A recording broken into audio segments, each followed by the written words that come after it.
அன்பான நண்பர்களே வணக்கம். நாம் கேட்டுக்கொண்டிருப்பது காலச்சக்கரம் திரு நரசிம்மா அவர்களின் குபேரவன காவல். வாசிப்பது ஸ்ரீலதா தயாளன். போன பகுதியின் தொடர்ச்சியாக.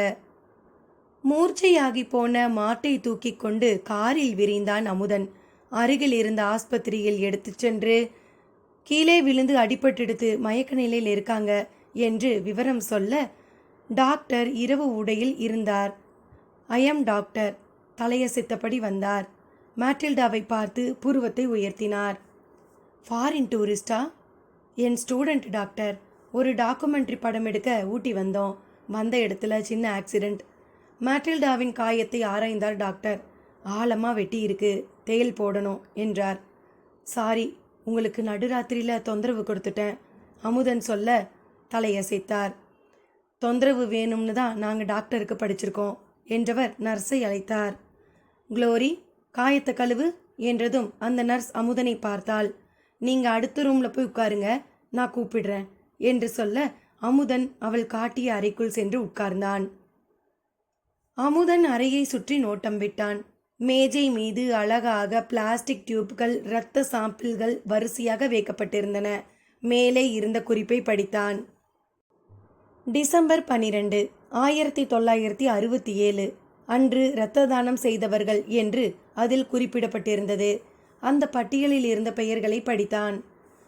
டாக்டர் அப்ரஹாம் என்று முதல் பெயராக டாக்டரின் பெயர் இருந்தது. அடுத்த பெயரை படித்தவனின் கண்கள் நிலை குத்தி நின்றன.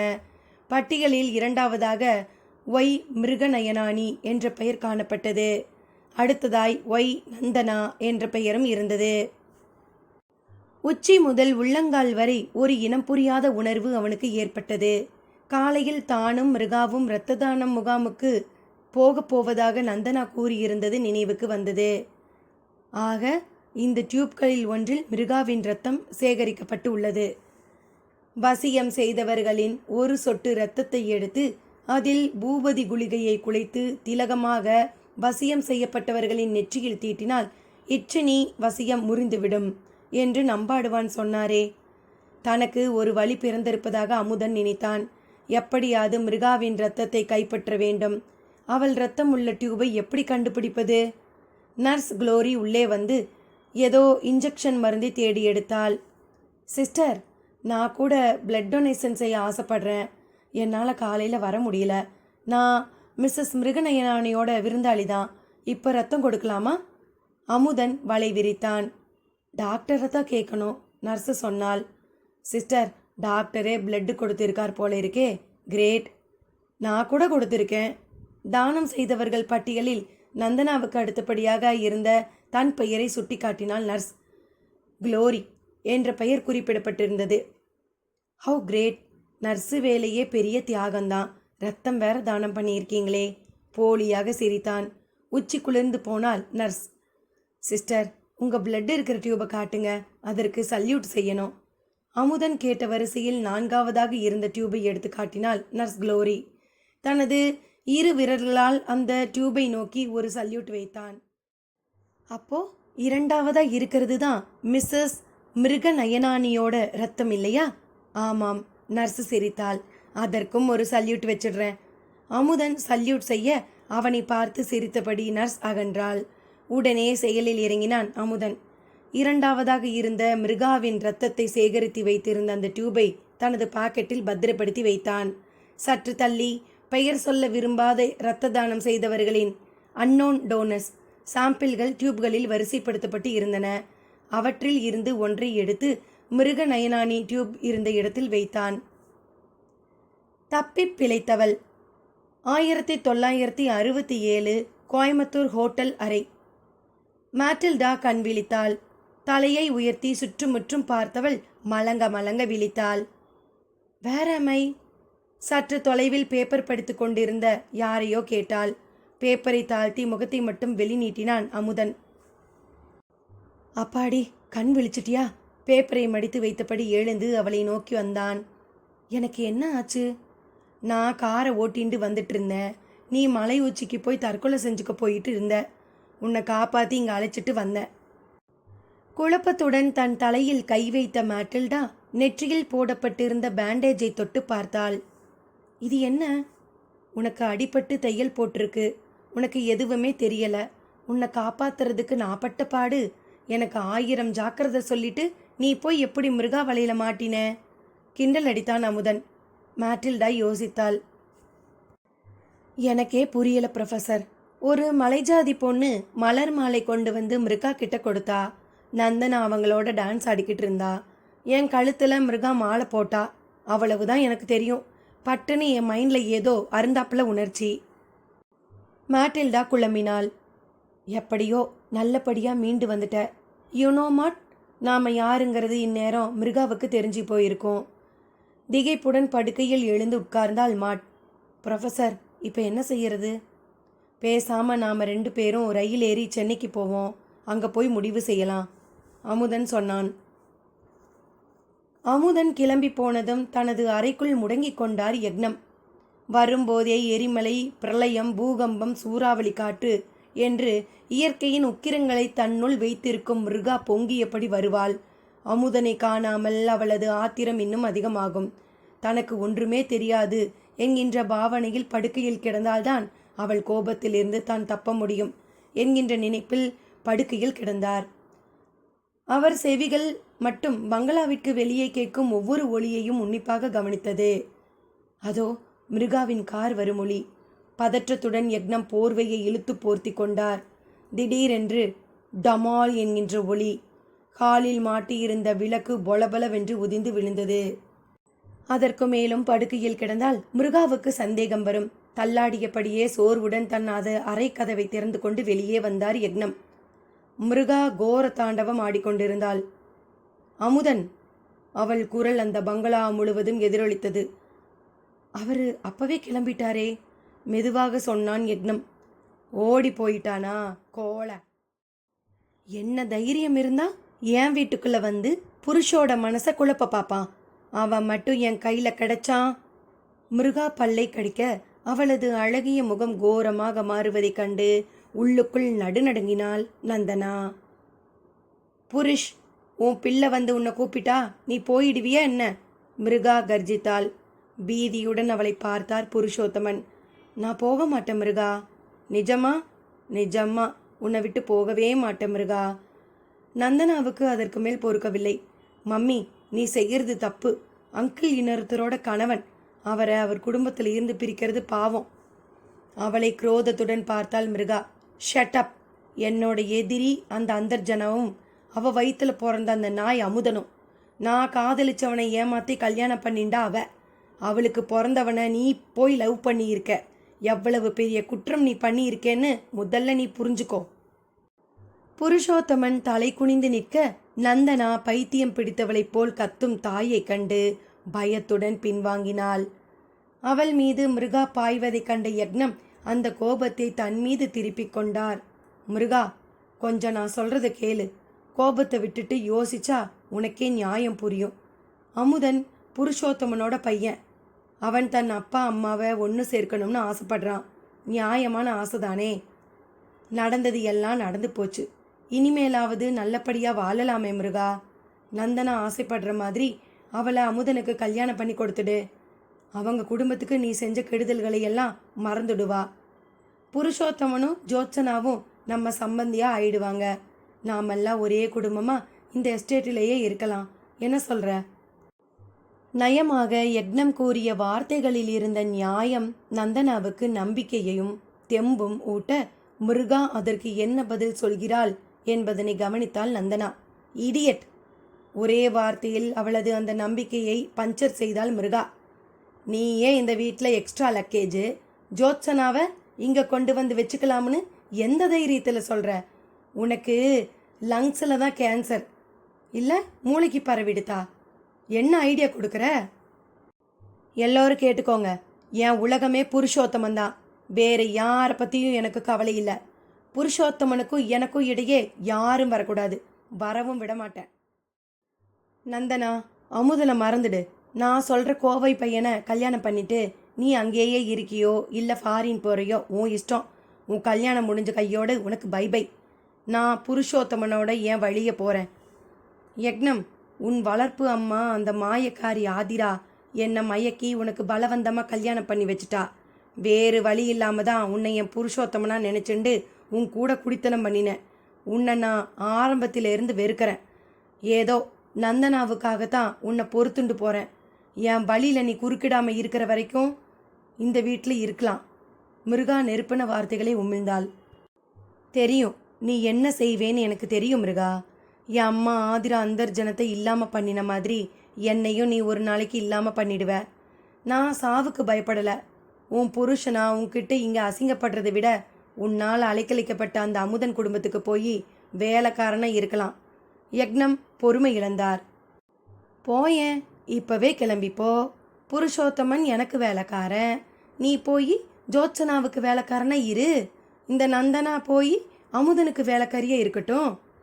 இடி இடி என சிரிக்க ஆரம்பித்தாள் மிருகா. நந்தனா அருவருப்புடன் தன் காதுகளை மூடிக்கொண்டாள். நந்தனா, என்னோட வந்துடுமா. இனிமே இந்த சூனியக்காரியோட நீ இருக்க வேண்டாம், கிளம்பு. யக்னம் நந்தனாவை நோக்கி 2 அடி எடுத்து வைத்தார். மிருகா அவர்கள் இருவருக்கும் இடையே குறுக்காக வந்து நின்றாள். அவரை குரோதத்தோடு பார்த்தாள். அவளை எங்க கூப்பிடுற? போ. கேன்சர் எப்படியும் உன் உயிரை குடிச்சுட்டு இருக்கு. இன்னும் 1 மாசமோ 2 மாசமோ நடு தெருவில் அனாத போனமா நீ கிடக்க போற. அவளை கூப்பிடாத. மிருகா உரிமினாள். நந்தனா கண்ணீரோடு வெடித்தாள். அம்மா, அப்பாவை நீ இப்படி பேசுறத நான் அனுமதிக்க மாட்டேன். என்ன இருந்தாலும் அவர் என் அப்பா. அழுது விட்ட நந்தனாவை இகழ்ச்சியுடன் பார்த்தாள் மிருகா. என் வாழ்க்கையை சீரழிச்சது இந்த ஆளு. நான் புருஷோட வாழணும்னு எவ்வளோ ஆசையாக இருந்தேன். என் வாழ்க்கையை இவங்க எல்லோரும் சேர்ந்து கெடுத்துட்டா. ஆதிரா அந்தர்ஜனம், என் அப்பா வாகீசன், அம்மா சாரதா, வனஜா, இந்த யக்னம் எல்லோரும் இந்த சதியில் ஈடுபட்டவங்க தான். அதனால தான் அவங்களுக்கு தண்டனை கிடைச்சது. மிருகா உதட்டை கடித்தாள். யக்னம் குமிறினார். நீ உண்மையிலேயே ஒரு பொண்ணா அரக்கியா? உன் அப்பா அம்மாவை நீ ஆசையாக ஊட்டிக்கு வரவழைச்சப்பவே நான் சந்தேகப்பட்டேன். அவங்க வந்த காரு மலை சரிவில் உருண்டு விழுந்து 2 பேரும் செத்து போனதுக்கு யார் காரணம்? யக்னம் கேட்க நந்தனா நெஞ்சம் பிளந்தது. தாத்தா பாட்டி மரணத்தில் அம்மாவுக்கு பங்கு இருக்கிறதா? யக்னம் தொடர்ந்தார். என் வளர்ப்பு அம்மா திடீர்னு காணாமல் போனது யாரால? அவளோட சொத்து விவரம் குறித்த பட்டயம் உன்னோட லாக்கரில் இருக்கே, அதுக்கு என்ன அர்த்தம்? கடைசியாக எனக்கு கேன்சர் எதனால் வந்தது? என் சாப்பாட்டில் நீ எதை கலந்து கொடுத்த? இந்த கேள்விக்கெல்லாம் நீ பதில் சொல்ல மாட்டேன்னு எனக்கு தெரியும். நீ மனுஷியாக இருந்தால் பதில் சொல்லுவ, நீ மிருகம்தானே? யக்னம் கத்தினார். அவரை எரித்து விடுபவளைப் போல் பார்த்தாள் மிருகா. புருஷ், இந்த உருப்படாதவனை கழுத்தை பிடிச்சு வெளியே தள்ளு. இனிமே இவன் இங்கே இருக்கக்கூடாது. மிருகா கட்டளையிட புருஷோத்தமன் யக்னனை நோக்கி நடந்தார். அங்கிள், அப்பாவை வெளியில் தள்ளிடாதீங்க, எனக்கு அவர் வேணும். புருஷோத்தமனை தடுக்க முயன்றாள் நந்தனா. உனக்கு அவர் வேணுமா, நான் வேணுமா? முடிவு செய். மிருகா அவளை பார்த்து கர்ஜித்தாள். நந்தனா யக்னத்தின் அருகே போய் நின்றாள். அப்போ புருஷ், 2 பேரையும் கழுத்து பிடிச்சி வெளியே தள்ளு. மிருகா உத்தரவிட்டாள். ஒரு கையால் யக்னனையும் மறு கையால் நந்தனாவின் புஜத்தையும் பற்றிய புருஷோத்தமன் அவர்களை பலவந்தமாக தள்ளிக்கொண்டு மாளிகை வெளியே தள்ளினார். புருஷ், கதவை சாத்திட்டு மேலே வா. இனிமே இந்த சாம்ராஜ்யத்தில் நாம் 2 பேரும் தான். புலகாங்கிதத்துடன் சொன்னபடி மாடி ஏற ஆரம்பித்தாள் மிருகா. கீழே விழுந்த யக்னத்தை அழுதபடி தூக்கி நிறுத்த முயற்சி செய்து கொண்டிருந்தாள் நந்தனா. ஐ ஆம் சாரிடா, சிறு முணுமுணுப்பாக சொல்லிவிட்டு புருஷோத்தமன் கதவை மூடிக்கொண்டு உள்ளே செல்ல மூடிய கதவை மலைப்புடன் பார்த்து கொண்டிருந்தனர் இருவரும். தான் செய்யறது தப்புன்னு புருஷோத்தமனுக்கு தெரியுது போல இருக்கே, யக்னம் நந்தனாவிடம் சொன்னார். இப்போ அமுதன் முயற்சி பண்ணினா ஒருவேளை உன் மாமனாரை அவனால் மீட்க முடியும். யக்னம் சொல்ல அவர் தோளில் கண்ணீருடன் சாய்ந்தாள் நந்தனா. ஆதரவு கிடைத்தது. 1967 கோவை ரயில் நிலையம். மேட்டில்டாவும் அமுதனும் ரயில் நிலையம் வந்து சேர்ந்தார்கள். மாட், நான் போய் ஏதாவது புத்தகம் வாங்கிட்டு வரேன், போர் அடிக்குது என்றபடி புத்தக ஸ்டாலை நோக்கி நடந்தான். ஒரு இடத்தில் சிலர் கூட்டமாக நின்றிருக்க நடுவில் ஒரு பெண் கதறி அழுது கொண்டிருந்தது கேட்டது. அமுதன் உள்ளே எட்டி பார்த்தான். நந்தனாதான் தேம்பி தேம்பி அழுது கொண்டிருந்தாள். அவள் மடியில் தலை வைத்தபடி கிடந்த யக்னம் அவ்வப்போது தலையை உயர்த்தி வாந்தி எடுக்க வாயிலிருந்து இரத்தமாக கொட்டியது. நந்தனா! அமுதன் பாய்ந்து சென்று யக்னத்தை பிடித்து கொண்டான். அவனை பார்த்த சந்தோஷத்தில் நந்தனாவின் அழுகை அதிகரித்தது. யக்னத்தை இரு கைகளிலும் ஏந்தி கொண்டவன் மாட்டில்டாவை அழைத்தான். மாட்! மாட்டில்டா ஓடி வந்தாள். நிலைமையை ஒருவாறு யூகித்து நந்தனாவை ஆறுதலுடன் கட்டிக்கொண்டாள். உடனடியாக ஒரு ஆம்புலன்ஸுக்கு ஏற்பாடு பண்ணி இவரை மெட்ராஸுக்கு கூட்டிட்டு போகணும். அமுதன் சொல்ல மாட்டில்டா ஸ்டேஷன் மாஸ்டர் அறையை நோக்கி ஓடினாள். புருஷ், சொல்லு மிருகா. இப்போ நம்ம நடுவில் வேறு யாருமே இல்லை. எனக்கு நீ, உனக்கு நான், அவ்வளவுதான். ஆமாம் மிருகா. மிருகா கண்களை மூடிக்கொண்டு அவரை நோக்கினாள். இப்போ நீ பண்ணினது தப்புன்னு உணர்றியா புருஷ்? என்னை கல்யாணம் பண்ணி பண்ணாமல் இருக்கிறது தப்பு தானே? தப்பு தான் மிருகா. நான் வேணும்னு செய்யலை. என் அம்மா சொன்னதை செஞ்சேன். புருஷ், புரிஞ்சுக்கோ. நம்ம 2 பேருக்கும் நடுவே ஜென்மாந்திரங்களாக பந்தம் இருக்கு, தெரியுமா? உன்னை பார்த்ததுலேருந்து என்னால் உன்னை பிரிஞ்சு இருக்க முடியலை. அதனால தான் நான் உன்னை துரத்திக்கிட்டே இருந்தேன். சரி மிருகா. புருஷ், நாம் கடைசி வரைக்கும் இப்படியே இருக்கணும், என்ன? இருக்கலாம் மிருகா. எனக்கு ஒரு ஆசை புருஷ். சொல்லு மிருகா. நாம் 2 பேரும் சாகரச்ச ஒன்றா செத்து போகணும். ஒன்றா செத்து போவோம் மிருகா. நிஜமாக சொல்கிறியா புருஷ்? நிஜமாக தான் சொல்கிறேன் மிருகா. அப்போ கேளு புருஷ்.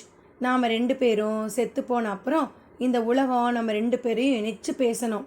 ரோமியோ ஜூலியட், லைலா மஜ்னு, அம்பிகாபதி அமராவதி மாதிரி நம்ம 2 பேரையும் புருஷா மிருகான்னு பேசணும் புருஷ். பேசுவாங்க மிருகா. அது எனக்கு போதாது புருஷ். மும்தாஜ், ஷாஜகானை இந்த உலகம் எப்படி சிலாகிச்சு பேசுகிறாங்க பாரு. தாஜ்மஹலை பார்க்குறச்செல்லாம் மும்தாஜ் ஞாபகத்துக்கு வர்றா இல்லை? ஆமாம் மிருகா. புருஷ், நீ எனக்கு அந்த மாதிரி ஒரு அழகான மாளிகை கட்டணும். நல்ல மார்பிள் ஸ்டோனால் இழைக்கணும். நடுவில் ஒரு நிலவரை நீ கட்டணும். அது கட்டி முடித்த உடனே நாம் 2 பேரும் அது உள்ளே இறங்கி இந்த உலகத்தோடு நம்ம தொடர்பை அறுத்துப்போம். நாம் இப்படியே இனி பிரியாமல் அடுத்த உலகத்துக்கு போயிடணும். என்ன சொல்கிற? போகலாம் மிருகா. தாஜ்மஹால் மாதிரி அந்த மாளிகையை புருஷா மிருக மாளிகைன்னு எல்லோரும் கூப்பிடணும். அந்த மாளிகையை பார்க்குறச்ச எல்லாம் வர்ற தலைமுறைகள் நம்ம நினைக்கணும். நினைப்பாங்க மிருகா. புருஷ், நீ என்ன வரைஞ்சிருக்கிற ஓவியங்களை அந்த மாளிகை முழுக்க மாட்டணும். மாற்றுற மிருகா. நம்ம காதல் சின்னத்தை நீ எங்கே கட்டணும் தெரியுமா? எங்கே கட்டணும் மிருகா? நம்ம எஸ்டேட்டுக்கு எல்லையில் ஒரு ஓடை இருக்கே, அது நடுவில் ஒரு சின்ன தீவு மாதிரி இருக்குது, ப்ளூ பெல் தீவு. அதில் தான் நீ அந்த மாளிகையை கட்டணும். சரியா புருஷ்? அந்த இடம் நம்மளோடது இல்லை மிருகா. பக்கத்து எஸ்டேட்டுக்கு சொந்தமானது. நாம் எப்படி அங்கே கட்டுறது? சாந்தமாக உரையாடி கொண்டிருந்த மிருகாவின் முகத்தில் கோபம் கொப்பளித்தது. முட்டாள் புருஷ், உன் ஆசை மிருகாவுக்காக இதை கூட செய்ய மாட்டியா? மும்தாஜுக்காக ஷாஜகான் என்னவெல்லாம் செஞ்சான் பார்த்தியா? எப்படியாவது அந்த எஸ்டேட்டை விலைக்கு வாங்கு. நான் சொன்னதை கட்டி முடி. நாம் சீக்கிரமாக ஜீவ சமாதி அடைஞ்சிடலாம், என்ன? மிருகா உற்சாகத்துடன் நட்ராஜ் மார்பிள் சாய எவ்வித சலனமுமின்றி ஆணி அடித்தது போல் நின்று கொண்டிருந்தார் புருஷோத்தமன். இன்னா செய்தாலை. யக்னம் ஆஸ்பத்திரியில் அனுமதிக்கப்பட்டு விட்டார். அவரை கவனித்து கொள்ள நந்தனா உடன் தங்கினாள். ஜோத்சனா தன் பங்குக்கு யக்னத்துக்கு தேவையான உதவிகளை செய்தாள். தானே சமையல் செய்து நந்தனாவுக்கும் யக்னத்துக்கும் சாப்பாடு எடுத்துக்கொண்டு வந்தாள். நந்தனா நெகிழ்ந்து போனாள். யக்னம் கையெடுத்து ஜோத்சனாவை கும்பிட்டார். என் மனைவி உங்கள் புருஷனை நாயை விட கேவலமாக நடத்தின்னு இருக்கா. அதை லட்சியம் செய்யாமல் நீங்கள் அவளோட புருஷனான எனக்கு சாப்பாடு கொண்டு வரீங்க. உங்களுக்கு பெரிய மனசுமா. ஒரு பொண்ணு எப்படி இருக்கணுங்கிறதுக்கு நீங்கள் தான் உதாரணம். எப்படி இருக்கக்கூடாதுங்கிறதுக்கு மிருகாதான் உதாரணம். கண்ணீருடன் திக்கி திணறி பேசினார். இதோ பாருங்க, பழசையெல்லாம் நினச்சி பார்க்காதீங்க. உங்கள் உடம்பு தேவலையாகணும். பொண்ணுக்கு கல்யாணம் பண்ணணும். நல்ல விதமாகவே நினைங்க. நல்லது நினச்சா நிச்சயம் அது நடக்கும். ஜோத்சனாவின் பேச்சு அப்பா மகள் இருவருக்குமே தெம்பூட்டியது. டாக்டரை பார்த்துவிட்டு வந்தனர் மாட்டில்டாவும் அமுதனும். இப்போதைக்கு பயப்படுறதுக்கு ஒன்றும் இல்லைன்னு டாக்டர் சொல்லிட்டார். இருந்தாலும் ஹாஸ்பிட்டலில் தான் இருக்கணும் அமுதன் சொன்னான். ஆனால் அது உண்மையாக இருக்குமா என்று தெரியவில்லை. மாட்டில்டா குறுக்கிட்டாள். ப்ரொஃபஸர், நீங்கள் யக்னம் அங்கிளை பார்த்துக்கணும். என்னோட ராஜஸ்தான் வர வேணாம், நான் மட்டும் போகிறேன். நந்தனா வியர்ந்தாள். ராஜஸ்தான் போறியா? என்ன? ஆமாம் நந்தனா, ரங்கோலி கன்வர்னு ஒரு பொண்ணு உடன்கட்டை ஏறி சதி செய்ய போறாள்னு நியூஸ் வந்திருக்கு.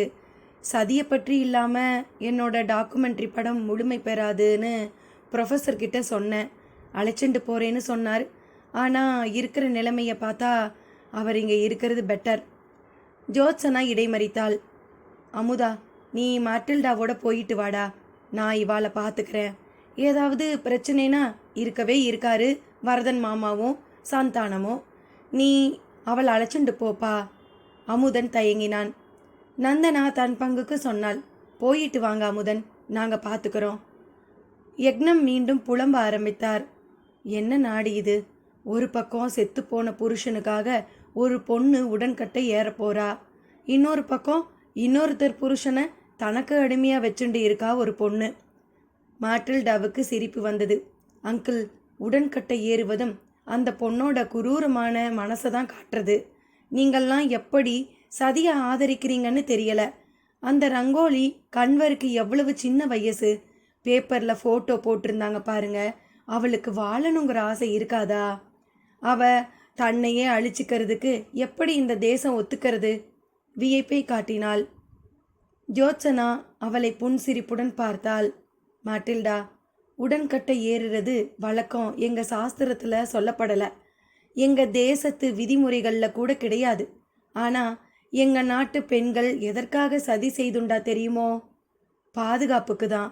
இந்த புண்ணிய பூமியை படையெடுத்துண்டு எத்தனை பேர் வந்தா? ஏன் உங்கள் நாட்டுக்காராலே எத்தனை பேர் வந்தா? அவாக்கிட்ட இருந்து தங்க மானத்தை காப்பாற்றிக்கிறதுக்காகத்தான் உடன்கட்டை ஏறுற பழக்கம் வந்தது. அமுதன் தாயை கேள்வியுடன் பார்த்தான். பாதுகாப்பு இல்லைனா உடன்கட்டை தான் ஏறணுமா? இன்னொரு கல்யாணம் பண்ணிக்கலாமே. ராஜாராம் மோகன் ராய் அதைத்தானே சொன்னாரு. அவர் பிரச்சாரம் பண்ணியும் ஜனங்க திருந்தாம சதியை ஆதரிக்கிறாங்களே. ஜோத்சனா அமுதனை புன்சிரிப்புடன் பார்த்தாள். அமுதா, நான் பிருந்தாவனத்தில் தங்கி இருந்த கோகுலத்து சத்திரத்தை பார்த்தேல்லே. எத்தனை விதவிகள் குடும்பத்தால் நிராகரிக்கப்பட்டு சத்திரத்தில் அம்போன்னு கிடக்கிறா தெரியுமா? கெட்ட எண்ணக்காரங்க அவளை சுற்றி சுற்றி வரா. சத்திரத்தை சேர்ந்த 2-3 விதவிகள் காணாமலே போயிட்டா. அவா தினமும் நரக வேதனைகள் அனுபவிச்சுண்டு இருக்கா. எத்தனை பெண்கள் இந்த மாதிரி கஷ்டப்படுறா தெரியுமா? அந்த பொண்ணு, அவ பெயர் என்ன? ரங்கோலி. கோகுல சத்திரத்தில் ஒதுக்கப்பட்டு தன் மானத்தை காப்பாற்ற தினமும் போராடுறதை விட உடன்கட்டை ஏறுவது எவ்வளவோ பாதுகாப்பானது. அப்படிதான் அவளும் நினச்சிருப்பா. அதனால் அவ செய்யறதும் அவளுக்கு நியாயம்தான். இருந்தாலும் உயிரை போக்குறது டூ மச் இல்லையா? மாட்டில்டா கேட்டாள். என்னையே எடுத்துக்கோங்க. மாட்டில்டா தாத்தாவை பாம்பு கடிச்சிருச்சு, வந்து வைத்தியம் பாருங்கன்னு சிப்பாயிங்க வந்து சொல்லியிருந்தா என் நிலைமையே வேற மாதிரி இருந்திருக்கும்.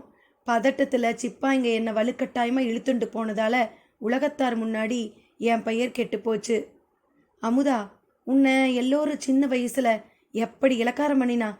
ஒருவேளை நான் அரண்மனையிலிருந்து மறுநாள் காத்தால ஆற்றுக்கு வந்ததும் கெரசின் டின்னை எடுத்துண்டு பற்ற வச்சிருந்தேனா, இதோ இந்த ரங்கோலியை போல என்னையும் தெய்வமாக கொண்டாடி இருப்பா.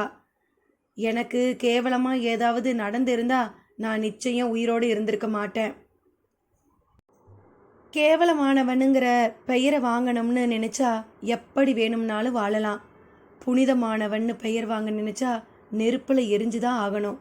புடம் போடலைனா தங்கத்துக்கு ஏது மதிப்பு? ராஜாராம் மோகன் ராய் சொன்னது நல்ல விஷயந்தான். ஆனால் தனிப்பட்ட முறையில் பெண்கள் பாதிக்கப்படுறப்போ அவரா வந்து காப்பாற்ற முடியும்? சதி செய்துக்கிறது பெண்ணோட தனிப்பட்ட முடிவு. அதை யார் கேள்வி கேட்கறது? சதி பண்ணிக்காதே, விதவியா இந்த சமுதாயத்தில் அவமானப்பட்டு கைவர்களால் சீரழிஞ்சு போ, அவளை பாதுகாக்க வக்கில்லாத அரசாங்கம் சொன்னால் அவள் அதை கேட்கணும்னு கட்டாயம் இல்லை. ரங்கோலியை பொறுத்த வரைக்கும் அவள் செய்யறது சரிதான் மாட்டில்டா. ஜோத்சனா தன் மனதில் இருந்த வேதனைகளை கொட்ட அவள் கூறுவதை பிரமித்து போய் கேட்டுக்கொண்டிருந்தார்கள் மற்றவர்கள். ருத்ர தாண்டவமாடி தன்னை வீட்டை விட்டு விரட்டிய மிருகாவை நினைத்தது யக்னத்தின் மனம். பெண் குலத்தின் பொக்கிஷமாக இந்திய பெண்மையின் சிறப்பு அம்சங்களை பிரதிபலித்தபடி விஸ்வரூபம் எடுத்து நிற்கும் ஜோத்சனாவை மதிப்புடன் பார்த்தார் யக்னம். மாட்டில்டாவே உணர்ச்சி வசப்பட்டு விட்டாள். Amudhan, you are so lucky. உங்களுக்கு எப்படிப்பட்ட மதர் கிடைச்சிருக்காங்க பாருங்க. அமுதன் பெருமை பொங்க தாயை பார்த்தான். அப்போ நான் மேட்டில்டாவோடு ராஜஸ்தான் போகலாமா? உங்களுக்கு ஒரு பிரச்சனையும் இல்லையே? ஒரு பிரச்சனையும் இல்லை, யக்னன் உட்பட மூவரும் சொன்னார்கள். அமுதன் கிளம்ப எத்தனிக்க யக்னம் திடீரென்று அவனை அழைத்தார். நான் அமுதன்கிட்ட ஒரு விஷயம் தனியாக பேசணுமே. மற்றவர்கள் அவரை வியப்புடன் பார்த்துவிட்டு அகன்றார்கள். அமுதன் குனிந்து தன் காதை கொடுக்க யக்னம் அவனிடம் எதை பற்றியோ சொல்ல அமுதன் திகைப்புடன் அவரை பார்த்தான். அக்னி பரீட்சை 1967 சோனாப்பூர் கிராமம். சூரிய சந்திராதிகள் இருக்கும் வரை ரங்கோலி உன் பெயர் நிலைத்து நிற்கும். கிராம மக்கள் கோஷம் எழுப்ப ஜெகதீஷ் கன்வர் என்கின்ற அந்த இளைஞனின் சவ ஊர்வலம் புறப்பட்டது. முதலில் ஒரு ரதத்தில் கன்வரின் குடும்பம் பல்வேறு நிறங்களில் தலைப்பாகை கட்டிக்கொண்டு கையில் வீரவாள் பிடித்து தங்கள் குலப்பெருமையை ஊர் மக்களுக்கு உணர்த்தியபடி சென்றனர். அடுத்து ஒரு சாரட்டில் குடும்ப பெண்கள் ரங்கோலியை புகழ்ந்து பாடியபடி செல்ல, கடைசியாக வந்த வண்டியில் ஜெகதீஷின் சவம் கிடத்தப்பட்டிருந்தது. அவன் தலையை தன் மடியில் வைத்துக்கொண்டு ஒரு மெல்லிய புன்சிரிப்புடன் ரங்கோலி அமர்ந்திருந்தாள். செந்நிற புடவையில் நெற்றியில் குங்குமம், உச்சி வகிட்டில் செந்தூரமும் ஜொலிக்க பூமாலையுடன் மங்களமாக காட்சியளித்தாள். தெருவில் செல்பவர்கள் அவள் மீது பூக்களை வாரி இறைக்க ஊர்வலம் சோனாப்பூர் கிராம எல்லையில் இருந்த துர்காதேவி கோயிலை நோக்கி சென்றது. கோயிலுக்கு பின்னால் அமைக்கப்பட்டிருந்தது தகன மேடை. அதை நோக்கி அமைக்கப்பட்டிருந்த மேடையில் பத்திரிகையாளர்கள் மத்தியில் தன் கேமராவோடு மாட்டில்டாவும் பக்கத்தில் அமுதனும் நின்றிருந்தார்கள். கூட்டம் கட்டுக்கடங்காமல் இருக்க மாட்டில்டா அவர்களை படம் பிடித்தபடி இருந்தாள். ரங்கோலியும் டமார ஓசையும் இறுதி ஊர்வலம் தகனமேடையை நெருங்கிவிட்டதை உணர்த்தியது. ரங்கோலி இருந்த வண்டி தகனமேடை அருகே நிறுத்தப்பட்டது. மேடையில் சிதை அடுக்கப்பட்டு தயாராக இருந்தது.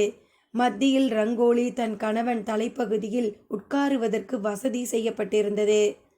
புரோகிதர்கள் மந்திரத்தை சொல்ல ஜெகதீஷ் கன்வரின் உடல் சிதை மீது கிடத்தப்பட ரங்கோலி தானும் ஏறி அவன் தலைப்பக்கமாக அமர்ந்து கொண்டாள்.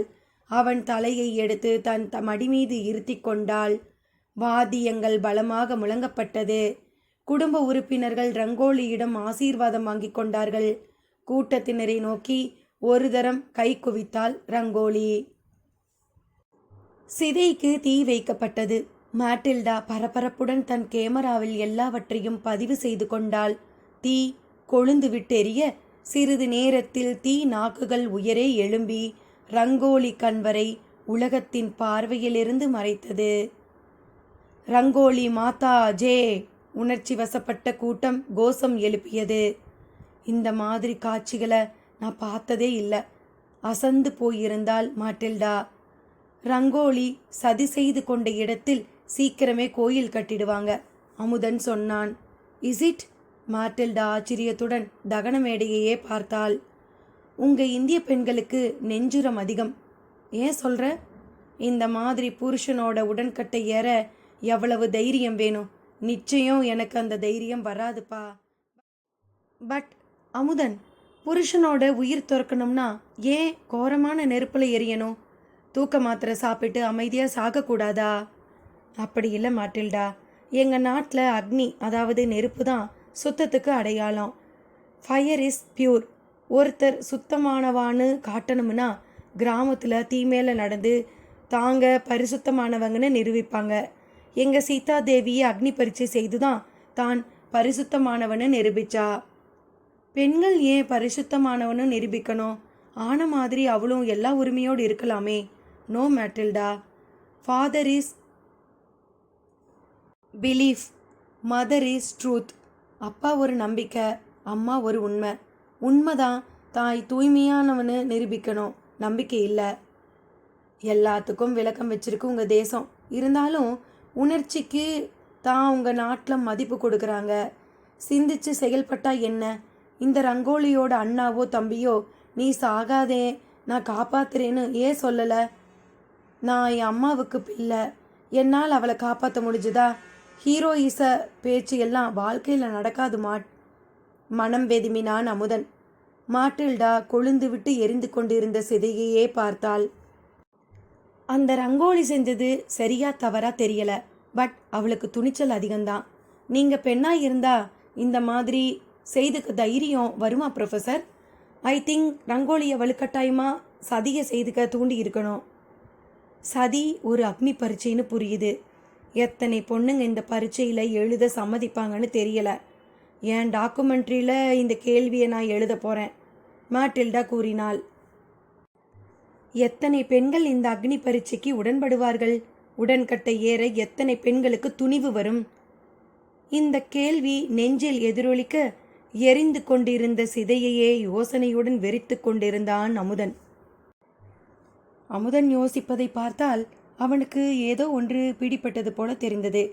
அவன் தன் தந்தையை காப்பாற்ற ஒரு வழியை கண்டுபிடித்து விட்டது போல தோன்றுகிறது. அடுத்தது இறுதி பகுதியாக இருக்கலாம். அதில் சந்திப்போம். நன்றி.